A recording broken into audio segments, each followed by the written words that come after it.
Ultimately اس کا نتیجہ یا دنیا میں آپ کو ملے گا یا وہ آخرت میں ملے گا، لیکن اس کا نتیجہ اللہ رب العزت کی ذات کا کام ہے، نہ کہ انسان کا کام ہے۔ بے شک۔ اس لیے قرآن پاک میں اللہ رب العزت نے بڑے واضح الفاظ میں یہ فرما دیا، قل یا عبادی الذین اسرفوا علی انفسہم لا تقنطوا من رحمت اللہ، کہ اے ایمان والو، اے وہ لوگو جنہوں نے اپنی جانوں کے اوپر ظلم کر لیا۔ اور یہ حضور علیہ الصلوۃ والسلام کے توسط سے اللہ رب العزت یہ امت تک پیغام پہنچا رہا ہے کہ آپ اپنی امت کو یہ بتا دیں کہ وہ لوگ جنہوں نے اپنی جانوں پر ظلم کر لیا، یعنی جن کو یہ محسوس ہو رہا ہے کہ وہ ڈیسٹینیشن کے لیے ورکنگ تو کر رہے ہیں، اپنی جدوجہد تو جاری رکھے ہوئے ہیں، لیکن وہ کامیاب نہیں اس کے اندر ہو رہے ہیں، تو فرمایا کہ لا تقنطوا من رحمت اللہ، اللہ رب العزت کی رحمت سے کبھی بھی مایوس نہ ہوں، وہ ہر وقت موجود ہے۔ لا ییأس من روح اللہ الا، کہ جو وہ لوگ اللہ رب العزت کی جو الا الکافرون، جو کافر لوگ ہیں وہ اللہ کی رحمت سے مایوس ہوتے ہیں، اور بے شک مایوسی کفر ہے۔ اسلام میں مایوسی کو بھی بڑا برا سمجھا گیا ہے۔ ڈاکٹر صاحب، ہم کسی خاص مقصد کے لیے کسی چیز کو نہیں جوڑ سکتے۔ اگر مقصد کے حصول کی بات کرتے ہیں آپ، میں، ہم سب اپنی زندگی میں کہیں نہ کہیں کوششیں کر رہے ہوتے ہیں، کسی نہ کسی مقصد کے لیے آگے بڑھ رہے ہوتے ہیں۔ مقصد کا حصول اور پھر اس راستے میں پیش آنے والی مشکلات اور وہ مسائل، ان کا حل خود کتنا مشکل کام ہوتا ہے کہ آپ مقصد کا حصول بھی کر رہے ہیں اور پھر ان مشکلات سے بھی لڑ رہے ہیں۔ بسم اللہ الرحمن الرحیم، السلام علیکم جی۔ ایک تو تمام کشمیریوں کو جو اس وقت جد و جہد کر رہے ہیں، ہماری طرف سے حوصلہ، امید اور دعائیں۔ پہلی چیز یہ ہے کہ مقصد دو قسم کے ہوتے ہیں، ایک ہوتے ہیں انفرادی مقصد، میرا اپنا ذاتی مقصد جس کا تعلق میری ذات سے ہے، چاہے مجھے وزن کم کرنا ہے، مجھے وقت پہ اٹھ کے نماز پڑھنی ہے، مجھے ٹائم پہ آفس جانا ہے، اور ایک ہوتا ہے اجتماعی مقصد، ایک ایسا مقصد جس میں اور لوگ بھی شامل ہیں، لارجر کاز جس کو ہم کہتے ہیں۔ پہلی چیز سمجھ لیں کہ کسی بھی مقصد کو حاصل کرنے کے لیے انسان کو سب سے پہلے اپنے ذہن کے اندر جو غلامی کی زنجیریں ہیں اسے توڑنی ہوتی ہے۔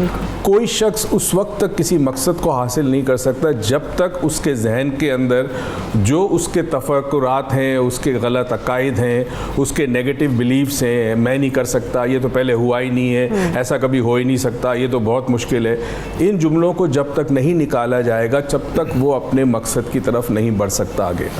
جب ہم انفرادی مقصد کی بات کرتے ہیں تو کئی دفعہ انفرادی مقصد جو ہے وہ اجتماعی مقصد کے ساتھ جڑ جاتا ہے، جیسے کشمیری کا ہے، ہر آدمی سڑک پر موجود ہے، اجتماعی مقصد یہ ہے کہ کشمیر کے عوام کو آزادی چاہیے، کشمیر کے عوام کو اپنی رائے کا حق ہونا چاہیے، وغیرہ وغیرہ۔ جب آپ کسی مقصد کے لیے آگے بڑھتے ہیں تو پہلی چیز جو بہت امپورٹنٹ ہے وہ یہ ہے کہ آپ کو اپنے مقصد پر اور اپنی ذات پر فیتھ ہونا چاہیے۔ فیتھ تین چیزوں سے بنتا ہے، ایک بلیف، یعنی آپ کو یقین ہونا چاہیے کہ جو میں کرنے جا رہا ہوں وہ واقعی سچ ہے، حق ہے، صحیح ہے، اس سے میری ذات کو اور لوگوں کو فائدہ ہوگا، کسی کو نقصان نہیں ہوگا۔ دوسری چیز جو ہوتی ہے وہ ہوتی ہے سرٹینٹی۔ سرٹینٹی کی مثال میں آپ کو ایسے دوں کہ ایک گاؤں کے اندر کئی سال بارش نہیں ہوئی تو لوگ ایک پادری کے پاس گئے، سنا یہ پادری جو دعا کرتا تھا بارش ہوتی ہے، سارے کے سارے لوگ اس کے پاس جمع ہو گئے۔ پادری نے ان کی بات سن کے کہا کہ چلو اگلی جمعرات کو آنا، صبح ہم بارش کے مزے لوٹیں گے۔ اب جمعرات کو وہ گاؤں والے صبح 5 بجے اٹھ گئے، دیکھا تو آسمان پر بادل نہیں، سارے کے سارے چرچ پر پہنچ گئے، پادری کو آواز دی، پادری باہر نکلا، کہا فادر تم نے تو کہا تھا بارش ہوگی، تو اس نے دیکھا ابھی تو صبح کے 6 بجے ہیں، اس وقت میں نے کہا تھا آج کے دن بارش ہوگی، مگر پھر بھی انہوں نے ان لوگوں کو دیکھ کر کہا میری بات سنو، تمہیں یقین تھا کہ بارش ہوگی؟ انہوں نے کہا ہاں یقین تھا۔ اس نے کہا یقین نہیں تھا، کیونکہ تمہیں یقین ہوتا تو تم اپنے ساتھ چھتریاں لے کے آتے۔ اس کو سرٹینٹی کا لیول کہتے ہیں۔ جب سرٹینٹی کا لیول ہو کہ جی یہ چیز مجھے مل ہی جائے گی، اس کے لیے ہم ایک چیز، اسلامک کانسیپٹ بڑا انٹرسٹنگ ہے، قرآن کے اندر اللہ تعالیٰ کہتا ہے جیسا گمان کرو گے ویسا دوں گا۔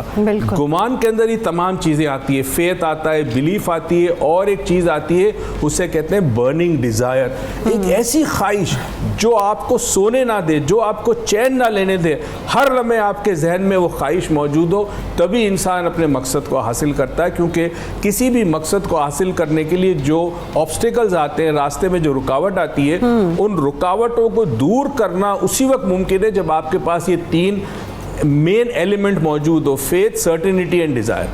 صحیح ڈاکٹر صاحب نے یہ 3 چیزیں جو علی عباس صاحب آپ نے سنا ڈاکٹر صاحب نے بتائی ہیں, یقینی طور پہ ہم اپنے مقصد کی طرف جب بڑھتے ہیں تو یہ تینوں چیزوں کا ہمیں سامنا کرنا پڑتا ہے, ان کو کراس کرنا پڑتا ہے. بہت سارے نوجوان کہتے ہیں کہ ہم اپنے مقصد کے حصول کے لیے بڑی کوششیں کرتے ہیں, بڑی کاوشیں کرتے ہیں اور دن رات ایک کر دیتے ہیں. جیسے ہم نے انفرادی طور پہ کوئی مقصد ہے اپنا یا اجتماعی طور پہ مقصد ہے تو اس میں سب کی کاوشیں ہوتی ہیں, انفرادی میں ہم خود اپنے آپ سے لڑ کے اس مقصد کا حصول حاصل کر رہے ہوتے ہیں, مگر جو راستے میں مشکلات آتی ہیں ان کا مقابلہ بڑے کم ایسے نوجوان ہیں انفرادی حیثیت کی اگر میں بات کروں تو وہ ان کا مقابلہ نہیں کرتے. مقابلہ کرنا کتنا ضروری ہے اور کیا واقعی یا ناممکن ہوتا ہے کہ آپ مشکلات سے لڑ نہیں سکتے؟ جی بسم اللہ الرحمن الرحیم, صلی اللہ علیہ سیدنا محمد علیہ وسلم. سروت آپ نے جو کہا نا مقصد کا حصول سے زیادہ ضروری میری نظر میں مقصد ہے کہ مقصد جب آپ نے ڈیفائن کیا ہے وہ کیا ہے, وہ کیسے کیا ہے, اس کی بنیاد کیا ہے. 2 طرح سے لوگ اپنے مقصد ڈیفائن کرتے ہیں اس دنیا میں. نمبر 1, کچھ لوگ ایسے ہوتے ہیں جو تحقیق کرتے ہیں اور وہ سوچتے ہیں, سمجھتے ہیں, ہسٹری کو پڑھتے ہیں اور وہ یہ جاننے کی کوشش کرتے ہیں کہ انسان کا مقصد اس دنیا میں کیا ہے, میں اس مقصد کا تعین کروں اور پھر اس مقصد کے حصول کے لیے میں تگ و دو کروں. اور کہیں راستے میں اگر یہ مجھے اندازہ ہو جائے کہ یہ میں غلط راستے پہ چل رہا ہوں تو میرے میں یہ کیپیسٹی ہونی چاہیے کہ میں اس مقصد کو چینج بھی کر سکوں. دوسری طرح کے جو لوگ ہیں وہ یہ ہیں جو کسی سیاسی لیڈر کی تقریریں سن کے, مذہبی اسکالرس کی تقریریں سن کے یا کسی نہ کسی موٹیویشن ٹرینر سے انسپائر ہو کے اپنا ذہن اس طرف لگاتے ہیں اور بغیر سوچے سمجھے اپنے مقصد کا تعین کرتے ہیں. لیٹ سپوز اگر ہم نے رشیا جانا ہو اور اگر ہمارا منہ جو ہے وہ اگر آسٹریلیا کی طرف چل پڑے تو آپ غور کریں ان دونوں کاموں میں اگر آپ آسٹریلیا کی طرف چل پڑیں تو آپ کی انرجی بھی لگ رہی ہے, آپ کے ریسورسز بھی لگ رہے ہیں اور آپ کا ٹائم بھی لگ رہا ہے. یہ تینوں چیزیں لگ رہی ہیں لیکن اصل میں ہو کیا رہا ہے, آپ اپنے مقصد سے دور ہوتے جا رہے ہیں. سب سے پہلے جو آپ کی ڈائریکشن ہے اس کا تعین کرنا وہ بہت بہتر ہے. میں برٹن رسل کا جملہ یہاں کوٹ کرنا چاہتا ہوں. برٹن رسل ایک دفعہ UK سے رشیا کے لیکچر دینے کے لیے لیکچر دے رہے تھے. وہ لیکچر دیتے ہوئے ایک لڑکی کھڑی ہوئی, وہ کہتی ہے برٹن جتنی بھی آپ نے ہمارے ساتھ گفتگو کی ہے کیا آپ اس پہ جان دیں گے؟ تو برٹن رسل نے بڑا تاریخی جملہ بولا, میرا دل کرتا ہے میں اس پہ قربان جو. وہ کہتا ہے میں ہرگز جان نہیں دوں گا, ہو سکتا ہے میں غلط ہی کیوں نہ ہوں. مقصد کے تعین سے بہتر ہے کہ ہر وقت جو انالیسز ہے نا اپنی ذات کا وہ کرنا بہت زیادہ ضروری ہے. پروفیسر احمد رفیق اختر صاحب فرماتے ہیں کہ جو تقلید ہے نا وہ علم کی دشمن ہے. اگر بغیر سوچے سمجھے آپ کسی کی تقلید کرتے ہیں, آپ کسی کو فالو کرنا شروع کرتے ہیں تو ایکچوئل میں آپ اپنا نقصان کر رہے ہوتے ہیں. آپ نے یہ دیکھنا ہے کہ خدا نے انسان کو کس مقصد کے لیے بنایا ہے, خدا انسان سے کیا چاہتا ہے. جیسے خدا کہتا ہے کہ میں نے انسان کو, جنوں کو عبادت کے لیے پیدا کیا. ایک روایت یہ بھی ہے کہ میں ایک چھپا ہوا خزانہ تھا, میں نے جانا کہ میں پہچانا جاؤں. جب بدھا رہتا تھا مہاراجا کا بیٹا تھا اور اس اپنی زندگی کا مقصد عیش و عشرت سمجھتا تھا. جیسے ہی وہ اپنے محل سے ایک دفعہ باہر نکل کے اس نے تنگ دستی دیکھی, اس نے تکلیف دیکھی, اس نے پین دیکھی تو وہ جنگلوں میں نکل گیا. کئی سال تک وہاں پہ ریاضت کرتا رہا, کئی سال تک وہاں پہ خدا کی تلاش کرتا رہا. پھر اس کو نروان حاصل ہوا. جیسے ہی نروان حاصل ہوا راستے سے واپس آ رہا تھا تو ایک شخص اس کو پوچھتا ہے کہ تم خدا کی تلاش میں نکلے تھے تو کیا تمہیں خدا ملا؟ تو اس نے بڑا تاریخی جملہ بولا. وہ کہتا ہے یہ سوال انڈرسٹینڈ کرنے کی تمہارے اندر کیپیسٹی نہیں ہے, لہٰذا اس دنیا میں دکھ ہے, تم بھی اس دنیا کے دکھ کم کرنے کی کوشش کرو اور میں بھی اس دنیا کے دکھ کم کرنے کی کوشش کرتا ہوں. تو میرے نزدیک زیادہ یہ امپورٹنٹ ہے کہ آپ جو مقصد آپ نے جو تعین کیا ہے اس پہ ریسرچ اینڈ ڈیولپمنٹ کتنی کی ہے. کیا آپ کے اندر کیا آپ کے اندر یہ وسعت ہے کہ اگر آپ کے پاس کوئی نیا کانسیپٹ, کوئی نئی فلسفی, کوئی نیا مقصد آ گیا ہے تو آپ نے اس کو اڈاپٹ کیا ہے. اگر آپ نے اس کو اڈاپٹ نہیں کیا اور آپ اپنے ہی مقصد کو ٹھیک سمجھ رہے ہیں تو وہ آپ کے اندر انزائٹی اور فرسٹریشن پیدا کرے گا. ٹھیک ہے, اس وقت میرے ساتھ ایک کالر.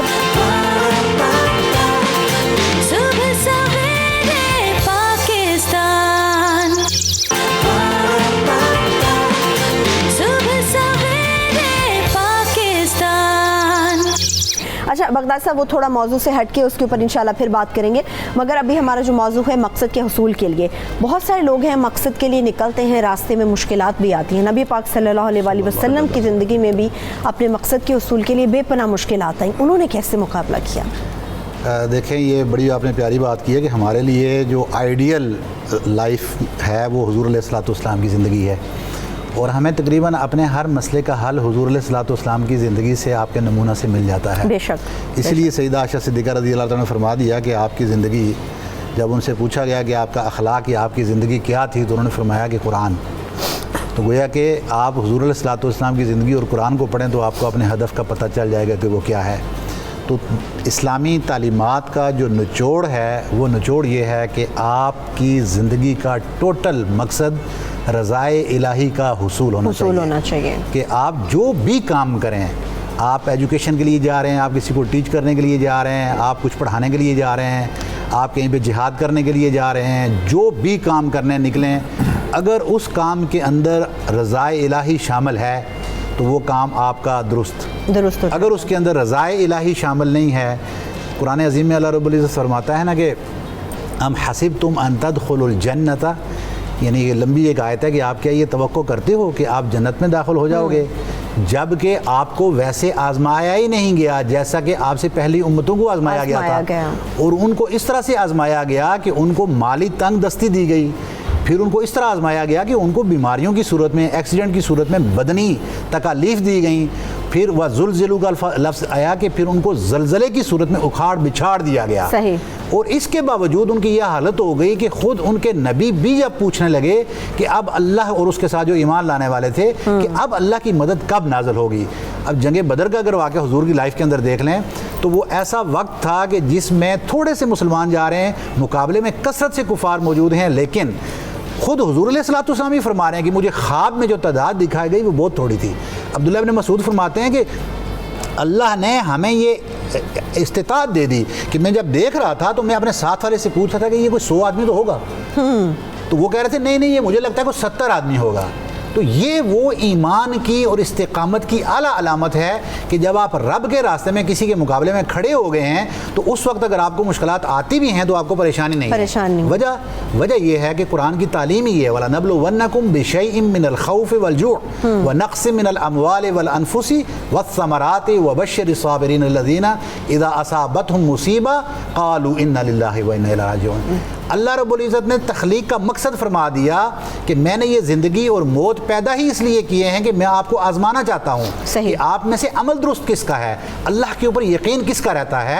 میں آپ کو جانوں کا تکلیف دے کر بھی آزماؤں گا، مال کا نقصان کر کے بھی آزماؤں گا، کھیتیاں اجاڑ کے بھی آزماؤں گا، لیکن شرط یہ ہے کہ اینڈ پہ جو کہتا ہے کہ یہ اللہ کی طرف سے تھا، اللہ کی طرف چلا گیا، وہ کامیاب ہے. الذین قالوا ربنا اللہ ثم استقاموا تتنزل علیہم الملائکہ، جس نے کہا اللہ ہمارا رب ہے، اب جو مرضی تکلیف آئے اس نے استقامت رکھی، یہ وہ شخص ہوگا جس کے اوپر فرشتے اتریں گے اور ان لوگوں کے لیے آسانیاں بالکل پیدا ہوں گی. میں ڈاکٹر صاحب کی طرف جاؤں گی مگر میرے ساتھ اس وقت کالرز بھی موجود ہیں، ساتھ ساتھ ان سے بات کرتے ہیں. سیالکوٹ سے ہمارے ساتھ فروا موجود ہے، ان سے بات کرتے ہیں. فروا کیا بات کرنا چاہیں گی آپ؟ میرا نام جرا، مجھے یہ بات کرنی تھی کہ جو ہے نا وہ میں بی ایس آنر کی اسٹوڈنٹ ہوں، تو میں اسٹارٹنگ سے 1-2 سیمسٹر جو ہے وہ میں اتنے اچھے سے اسٹڈی کرتی تھی، لیکن 1-2 سیمسٹر کے بعد میں اسٹڈی سے کرتی ہوں، اتنی کوشش کرتی ہوں لیکن پھر بھی مجھ سے اسٹڈی نہیں ہوتی. میں بکس کھولتی ہوں، اتنا پڑھنے کی کوشش کرتی ہوں لیکن پھر بھی مجھ سے نہیں پڑھا جائے گا. ڈاکٹر منیر سے بولیے، میں اتنا اپنا اسٹرانگ بلیو کرتی ہوں کہ اب میں نے پڑھنا ہے، اچھا جی پی اے لینا، لیکن اس دفعہ تو میرا جی پی اے بہت زیادہ ڈاؤن آتا ہے، میں بہت پریشان. ذرا بالکل فکر نہ کریں، یہ وہی جاننے کی کوشش کریں گے ڈاکٹر صاحب سے کہ ایسی کیا وجہ بنی ہے. بہت شکریہ آپ نے کال کی. لاہور سے کالر ہمارے ساتھ احسان موجود ہے، ان سے بات کرتے ہیں. احسان، کوئی سوال ہے جو پوچھنا چاہیں گے آپ؟ جی سرور، السلام علیکم. وعلیکم السلام. ایسا ہے کہ تمام موجود مہمانوں کو میری طرف سے اسلام. وعلیکم السلام. اور